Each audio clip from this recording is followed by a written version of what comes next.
Good afternoon student. BSc BEd third year में हम पढ़ रहे हैं ट्रांसपीरेशन के बारे में। वाष्पोत्सर्जन और वाष्पीकरण इन दोनों के बारे में मैं अंतर आपको बता चुका हूं पिछली क्लास में कि वाष्पोत्सर्जन के दौरान बहुत सारे बल काम करते हैं, जबकि वाष्पीकरण के दौरान कोई भी बल काम नहीं करता है। क्योंकि वाष्पोत्सर्जन में तो हम देखते हैं कि जब जल का अवशोषण होता है उसके बाद रसारोहण की क्रिया होती है और इसके दौरान ससंजन बल और आसंजन बल काम करते हैं। ऊपर की ओर देखें तो विसरण दाब न्यूनता काम करती है, नीचे जड़ों में देखें तो भी विसरण दाब न्यूनता काम करती है। परासरण दाब का मान कम ज़्यादा होता रहता है, स्फीति दाब बदलता रहता है। तो इस तरह से वाष्पोत्सर्जन में बहुत सारे जैविक और भौतिक बल काम करते हैं, जैविक क्रियाएँ भी बहुत काम आती हैं। आगे हम बात करते हैं मैग्नीट्यूड ऑफ वाटर लॉस। देखिए, हम जो टॉपिक पढ़ रहे हैं वाष्पोत्सर्जन, उसके बारे में हमें सिर्फ यही पता नहीं होना चाहिए कि वाष्पोत्सर्जन क्या है, हमें ये भी पता होना चाहिए कि कौन सी तरह के पादप कितना वाष्पोत्सर्जन कर सकते हैं और उनके अंदर शुष्क भार की मात्रा कितनी बढ़ती है। तो जितना वो जल अवशोषित करते हैं वो ठीक है, उसके बाद वाष्पोत्सर्जन के द्वारा जल की मात्रा बाहर निकलती है वो, और उसके साथ ही शुष्क भार में हुई वृद्धि। तो शुष्क भार में हुई वृद्धि और वाष्पोत्सर्जन द्वारा जल की हानि, इन दोनों का जो अनुपात है उसको हम वाष्पोत्सर्जन गुणांक कहते हैं, जो कि अलग अलग पादपों का अलग अलग पाया जाता है। सब जानते हैं कि जल अवशोषण के दौरान पौधे जितनी मात्रा में जल अवशोषित करते हैं उसका 97% भाग केवल वाष्पोत्सर्जन की क्रिया द्वारा रंध्रों के माध्यम से होकर के बाहर वाष्प के रूप में चला जाता है। केवल 3% भाग पौधे अपनी जैविक क्रियाओं के लिए काम में लेते हैं। तो 3% भाग जो है वो क्या करेगा, शुष्क भार का निर्माण करता है, यानी पादप के शुष्क भार में बढ़ोतरी करता है। अगर वृद्धि होगी, अगर उसके अंदर भोजन का निर्माण होगा तो उसके शुष्क भार में वृद्धि होती है। तो इस तरह से जितनी मात्रा जल अवशोषित करने के बाद जितनी मात्रा वाष्पोत्सर्जन से बाहर निकल जाती है, एक तो वो मात्रा, और उतनी मात्रा जितनी भोजन बनाने या जैविक क्रियाओं के दौरान काम आ जाती है, जिससे पादप का शुष्क भार बढ़ जाता है। तो शुष्क भार में बढ़ोतरी, इन दोनों का अनुपात वाष्पोत्सर्जन गुणांक कहलाता है। ठीक है, तो पादप द्वारा अवशोषित जल की मात्रा तथा शुष्क भार के उत्पादन के अनुपात को क्या कहेंगे, हम वाष्पोत्सर्जन गुणांक कहते हैं। अब देखिए, वाष्पोत्सर्जन गुणांक जो है इसको वाष्पोत्सर्जन अनुपात भी कह सकते हैं। तो वाष्पोत्सर्जन गुणांक, ठीक है, तो स्थलीय पादप, देखिए हम कई तरह के पादप देखेंगे। पहले जो पादप हैं वो हैं टेरेस्ट्रियल प्लांट, यानी स्थलीय पादप। इसके अंदर स्थलीय पादप में वाष्पोत्सर्जन का जो अनुपात है इसका मान कितना होता है, 100 से 500 इकाई। ठीक है, कितना होता है, 100 से 500 इकाई। कौन से पादपों में, स्थलीय पादपों में वाष्पोत्सर्जन गुणांक या वाष्पोत्सर्जन अनुपात कितना होता है, 100 से 500 इकाई। तो 100 से 500 इकाई का मतलब क्या हो गया कि 1 ग्राम पादप के 1 ग्राम शुष्क भार में बढ़ोतरी के लिए कितने जल की आवश्यकता होगी, 100 से लेकर 500 ग्राम जल की आवश्यकता होती है। इसका मतलब ये है, पादप के 1 ग्राम शुष्क भार की बढ़ोतरी के लिए कितने जल की आवश्यकता होगी, स्थलीय पादपों में 100 से 500 ग्राम जल की आवश्यकता मानी जाती है। अब अगर हम मीजोफाइट की बात करें, मध्योद्भिद पादपों की, तो मध्योद्भिद पादपों में मीजोफाइट जो हैं उनके अंदर यही जो अनुपात है वो कितना आ जाता है, 200 से 300 इकाई। जो मीजोफाइट है उनके अंदर ये अनुपात कितना है, 200 से 300 इकाई। तो 200 से 300 ग्राम जल की आवश्यकता होती है मीजोफाइट पादपों में उनके 1 ग्राम शुष्क भार में बढ़ोतरी के लिए। ठीक है, तीसरा जो आता है वो आता है जीरोफाइट। जीरोफाइट होते हैं मरुद्भिद पादप। तो मरुद्भिद पादप में जो अनुपात है वो कितना माना जाता है, बहुत ही कम माना जाता है, यानी 10 से लेकर 100 तक माना जाता है।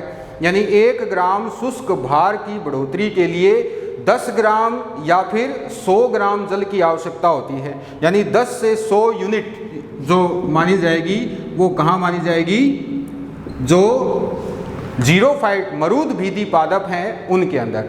तो तीनों पादप की तुलना हमने की है। देखिए, जो स्थलीय पादप है वहाँ पर जल की अधिक ज़रूरत रहती है। किसके लिए? अपनी जैविक क्रियाओं को करने के लिए पादप को जल की अधिक ज़रूरत रहती है स्थलीय पादपों में। जो मीजोफाइट है, समोद्भिद पादप हैं, उनमें 200 से 300 ग्राम बताया है, यूनिट बताई है। तो वहाँ पर जल की आवश्यकता ज़्यादा भी नहीं चाहिए और कम भी नहीं चाहिए, समान एक जो रेशो है वो बीच का रेशो इसके अंदर होना चाहिए। तो 200 से 300 ग्राम माना जा सकता है। तीसरा जो जीरोफाइट है उसके अंदर बहुत ही कम यूनिट पाई जाती है, यानी कि 10 से 100 ग्राम जल की आवश्यकता होती है 1 ग्राम शुष्क भार बढ़ाने के लिए। अब अगर इन तीनों पादपों की तुलना की जाए तो जल उपभोग की दृष्टि से कौन सा पादप सबसे अधिक दक्ष माना जाएगा? जल उपभोग की दृष्टि से सबसे दक्ष पादप यानी सबसे ज़्यादा मजबूत क्षमता कौन से पादप में होती है? जीरोफाइट में होती है, मरुद्भिदी पादपों में पाई जाती है, क्योंकि वो जल का ह्रास जो है वो बहुत कम करते हैं, जल का उपयोग ज़्यादा करते हैं, जल का ह्रास कम करते हैं। ठीक है, क्योंकि उनको जो जल है, हालांकि उनको अपने भार को बढ़ाने के लिए केवल 10 से 100 ग्राम जल ही चाहिए 1 ग्राम शुष्क भार को बढ़ाने के लिए, परंतु जल उपभोग की दृष्टि से देखा जाए तो जीरोफाइट प्लांट किसकी बजाय मरुद्भिद जो पादप हैं वो समोद्भिद पादप और जो स्थलीय पादप हैं इन दोनों से ज़्यादा दक्ष पाए जाते हैं। अब अगर हम बात करें C3 और C4 प्लांट की, तो C3 प्लांट की अपेक्षा C4 पादप जल उपभोग की दृष्टि से दक्ष होते हैं, यानी कि जल उपभोग आसानी से और अधिक मजबूत कर सकते हैं। सीधी सी बात यह है।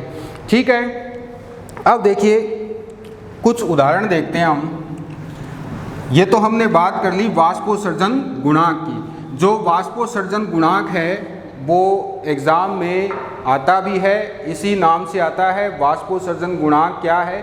तो इसमें आपको इसी तरह से तीनों प्रकार के जो पादप हैं, मीजोफाइट, टेरेस्ट्रियल और जीरोफाइट, उन तीनों की तुलना करनी है। ठीक है, एक बार फिर से बता देता हूँ कि जो 1 ग्राम शुष्क भार की बढ़ोतरी के लिए पादपों को जितने ग्राम जल की आवश्यकता होती है, ठीक है, वो क्या है? यूनिट है। तो 100 से 300 हो सकती है, 400 हो सकती हैं, परंतु इन दोनों का अनुपात क्या है? किसका अनुपात? जल अवशोषण की मात्रा, यानी 100% जल अवशोषण किया है पादपों ने। ठीक है, तो जल अवशोषण की मात्रा और 1 ग्राम शुष्क भार में बढ़ोतरी के अनुपात को हम क्या कहते हैं? वाष्पोत्सर्जन अनुपात या वाष्पोत्सर्जन गुणांक कह सकते हैं। अब एग्जाम्पल देखिए, जो कपास है,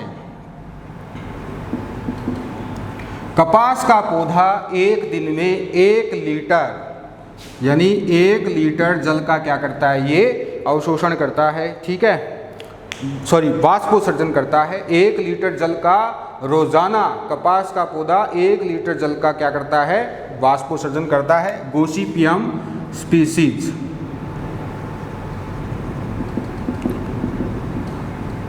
ठीक है, अब अगर हम बात करें मक्का की, जिया मेज, तो जिया मेज का पादप 1 दिन में 3 से 4 लीटर वाष्पोत्सर्जन करता है। ठीक है, वाष्पोत्सर्जन कितना कर रहा है? ये 1 दिन में 3 से 4 लीटर वाष्पोत्सर्जन कर रहा है। ठीक है, अगर मरुद्भिदी पादपों की बात की जाए, जीरोफाइट जैसे कैक्टस है, तो कैक्टस क्या करता है? बहुत ही कम वाष्पोत्सर्जन करता है। ठीक है, बहुत ही कम वाष्पोत्सर्जन करेगा। नागफनी, थोर, कैक्टस, ये सारे क्या हैं? जीरोफाइट प्लांट है और बहुत कम वाष्पोत्सर्जन करते हैं। अब अगर ब्रीच का पादप देखा जाए, जिसे हम भोजपत्र कहते हैं, ये भोजपत्र का पादप जो है वो 300 लीटर तक एक दिन में जल का वाष्पोत्सर्जन करता है। तो यहाँ हम देखेंगे कि जो वृक्ष का पादप है, समोद्भिद पादप, जो टेरेस्ट्रियल प्लांट है, इसके अंदर वाष्पोत्सर्जन अधिक हो रहा है। ठीक है, तो इनको वाष्पोत्सर्जन से जल अधिक बाहर निकलेगा तो इनको ज़्यादा जल्दी जल की आवश्यकता भी पड़ेगी, तो ये अधिक मात्रा में इनको जल चाहिए। किसके लिए? अपनी जैविक क्रियाओं के लिए। ठीक है, इनसे कम किसको चाहिए? जो समोद्भिद पादप हैं उनको चाहिए, और उनसे कम किसको चाहिए? जीरोफाइट प्लांट को चाहिए। तो सीधे और आसान शब्दों में बात यह है कि जिस पादप के अंदर जल अवशोषण करने के बाद जल के उपभोग की क्षमता सबसे ज़्यादा होती है, वो कौन सा पादप है? मरुद्भिदी पादप है। और दूसरे शब्दों में हम ये भी कह सकते हैं कि जिन पादपों का वाष्पोत्सर्जन गुणांक का मान जितना कम होगा वो उतनी ही मात्रा में, मतलब उतने ही दक्ष तरीके से जल का उपभोग कर सकते हैं, यानी जल उपभोग की दृष्टि से वो अधिक सक्षम होते हैं। ठीक है, सीधी सी बात ये है। वाष्पोत्सर्जन का गुणांक अगर जो मान है वो अगर ज़्यादा है तो जल उपभोग का मान क्या हो जाएगा? कम हो जाएगा, यानी कि कम दक्षता हासिल होगी पादप को। ठीक है, ये आपको याद रखना है। इसके बाद हम आगे बात करते हैं types of transpiration. Types of transpiration, जो वाष्पोत्सर्जन है वो मुख्यतया 3 प्रकार का होता है। पहला है, इसे हम फोलियर एंड, चलो ठीक है, फोलियर एंड स्टोमेटल ट्रांसपिरेशन, यानी पर्णीय और रंध्रीय वाष्पोत्सर्जन हम इसको कह सकते हैं। देखिए, सबसे ज़्यादा वाष्पोत्सर्जन पत्तियों में उपस्थित रंध्रों के द्वारा होता है। सबसे ज़्यादा का मतलब है 97% तक मान सकते हैं। वैसे इसको आंकड़े के अनुसार बताते हैं तो 92 से 93% क्या बताते हैं हम? ये बताते हैं कि सबसे ज़्यादा जो वाष्पोत्सर्जन है, अगर 100% जल अवशोषित हुआ है तो उसमें से अगर 97% वाष्पोत्सर्जन हो रहा है तो उस 97 का 92% कितना? 92 से 93% जो है वो किसके माध्यम से हो रहा है? वाष्पोत्सर्जन वो हो रहा है स्टोमेटल ट्रांसपिरेशन के द्वारा। ठीक है, तो स्टोमेटल में होता क्या है कि हम सब जानते हैं कि इस तरह से देखिए, अगर स्टोमेटल की बात की जाए तो ये एपिडर्मिस है अपर और ये है लोअर। ठीक है, अधिकतर कहाँ पर होते हैं स्टोमेटा? लोअर एपिडर्मिस पर होते हैं। तो ये इसका बाह्य वातावरण है। यहाँ हम देखें तो इस तरह से जो मीजोफिल कोशिकाएं हैं, बीच में ये क्या है? जाइलम और फ्लोएम है। ये इसकी पर्ण मध्योतक कोशिकाएं हैं। तो यहाँ पर इस तरह से एक अवकाश बना होता है, किसके चारों ओर? इस रंध्र के चारों ओर इस तरह से अगर आप यहाँ देखोगे तो ये क्या है? अवकाश है, एक्स्ट्रा जो स्टोमेटल अवकाश हम इसे कह सकते हैं, स्पेस हम कह सकते हैं। और इन कोशिकाओं के बीच बीच में भी क्या होते हैं? अवकाश होते हैं। तो इन्हीं अवकाशों की वजह से जल विसरित होकर के कहाँ पहुँच जाता है? इस स्टोमेटा के ठीक नीचे पहुँच जाता है। स्टोमेटा के ठीक नीचे पहुँचने की वजह से ही फिर ये बाह्य वातावरण के संपर्क में होता है। तो इसकी मेनली जो क्रियाविधि क्या है, मैं आपको यही बता देता हूँ कि मुख्य क्रियाविधि क्या होती है। मुख्य क्रियाविधि में इसके साथ ही हो जाएगा, ये पर्णीय वाष्पोत्सर्जन के अंदर ही। ये तो हो गया इसकी एपिडर्मिस, ठीक है, और ये हो जाती है इसकी लोअर एपिडर्मिस, और ये है इसमें रंध्र। ठीक है, और ये इस तरह से ये पाई जाती है मीजोफिल कोशिकाएं। ये यहाँ पर जाइलम सीधे लिख देता हूँ, जाइलम और फ्लोएम, यानी ये अंदर है, ठीक है। और ये मीजोफिल सेल्स। तो इन मीजोफिल कोशिकाओं के बीच बीच में क्या होता है, अवकाश होता है। इस तरह से अवकाश पाए जाते हैं। यहाँ पर भी अवकाश पाया जाता है, ठीक किसके नीचे, बिल्कुल रंध्रों के नीचे। ये स्टोमेटा है। तो क्या होगा ये कि मीजोफिल कोशिकाएं जब उपापचयी क्रियाओं में अपने जल को खर्च करती हैं तो इनके डीपीडी का मान बढ़ जाता है, ठीक है। इनके डीपीडी का मान क्या हो जाएगा, बढ़ जाएगा। इनके डीपीडी का मान अगर बढ़ेगा तो ये क्या करेगी, ये जाइलम यानी अंदर जो ये शिराओं के अंदर जो जाइलम होता है, उस जाइलम में वाहिकाओं वाहिनिकाओं से जल का अवशोषण करती हैं। कौन सी कोशिकाएं, मीजोफिल कोशिकाएं जल अवशोषण करती हैं। क्योंकि हम सब जानते हैं कि जल का आगमन कम डीपीडी क्षेत्र से अधिक डीपीडी क्षेत्र की ओर होता है, यानी कम विसरण दाब न्यूनता क्षेत्र से अधिक विसरण दाब न्यूनता क्षेत्र की ओर होता है। तो ये यहाँ पर विसरण दाब न्यूनता अभी क्या है, कम है। तो कम से क्या होगा, मीजोफिल कोशिकाओं में अधिक है तो इधर की ओर जल का मूव होता है।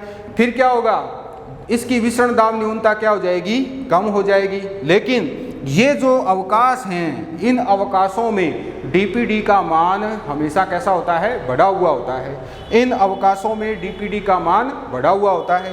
तो जल इन कोशिकाओं से कहाँ विस्तृत होता है, बाहर की ओर इन अवकाशों में विस्तृत होता है। ये अवकाश यहाँ पर इस अवकाश से जो एक्स्ट्रा स्टोमेटल जो स्पेस है यहाँ पर, इस अवकाश से ये सारे अवकाश जुड़े हुए रहते हैं। तो इसका भी डीपीडी ज़्यादा होता है।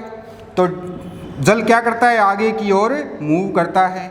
और बाह्य वातावरण का डीपीडी हमेशा ही ज़्यादा होता है, यानी यहाँ पर डीपीडी क्या होता है, ज़्यादा ही होता है। तो जल क्या होता है, रंध्रों के माध्यम से बाहर की ओर चला जाता है। तो इस तरह से विसरण दाब न्यूनता यहाँ पर इसमें परफेक्ट जो है भूमिका निभाती है। क्योंकि जल का गमन कम विसरण दाब क्षेत्र से अधिक विसरण दाब क्षेत्र की होता है, और बाह्य वातावरण में विसरण दाब न्यूनता का मान कैसा होता है, अधिक होता है।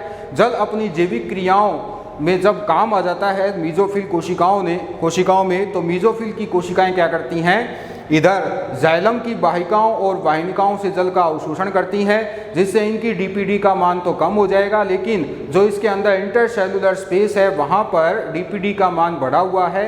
तो जल विस्तृत होकर के इन अवकाशों से होता हुआ इस अवकाश तक पहुँचेगा, रंध्रों के बिल्कुल ठीक नीचे वाले अवकाश में, जहाँ पर ये जो अवकाश है यहाँ पर, और यहाँ से होता हुआ इस द्वार से होते हुए कहाँ पहुँच जाता है, वो बाहर वातावरण में विस्तृत हो जाता है। तो इस तरह से वाष्पोत्सर्जन होता है अधिकतर कितना, 92 से 93% तक वाष्पोत्सर्जन कैसा होता है, पर्णीय वाष्पोत्सर्जन इसलिए कहते हैं क्योंकि रंध्र पर्णों में पाए जाते हैं। रंध्रीय वाष्पोत्सर्जन इसलिए कहते हैं क्योंकि रंध्रों से होकर की जल बाहर विस्तृत होता है।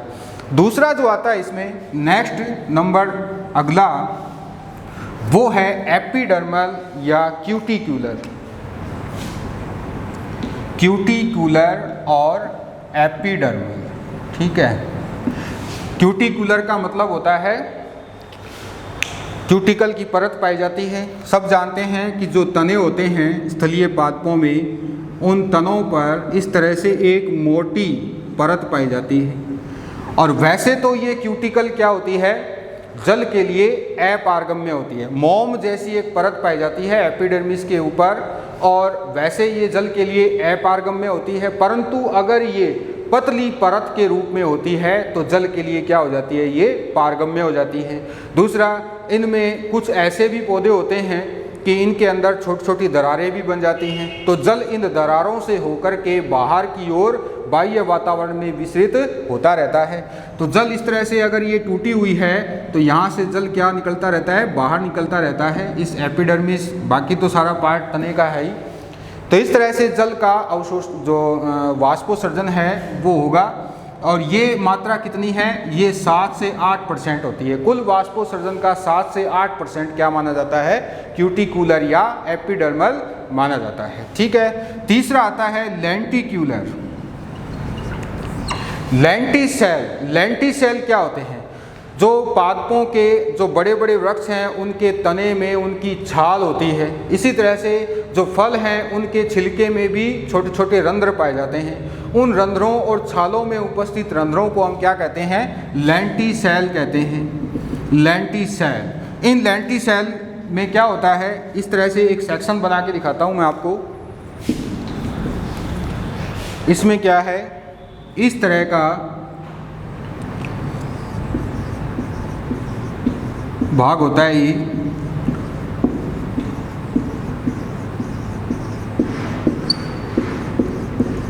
और ये एपिडर्मिस, ठीक है, इस तरह से टूटा हुआ होता है ये। एपिडर्मिस टूट जाती है तो छिद्र बन जाते हैं और इन छिद्रों में यहाँ पर कॉम्प्लीमेंट्री सेल होती हैं। कौन सी सेल? पूरक कोशिकाएं होती हैं। तो जल क्या है, यहाँ पर जैसे ही छाल में या तने के जो छिलका होता है वहाँ पर रंध्र बनेंगे तो जल विस्तृत होकर के यहाँ पहुँच जाता है। ये लगातार होता तो रहता है सभी पादपों में, सभी फलों में ये लगातार होता है। ये इस प्रकार का वाष्पोत्सर्जन लगातार होता है, परंतु इसकी मात्रा बिल्कुल नगण्य होती है, यानी कि 0.1% तक ही मात्रा इसकी पाई जाती है।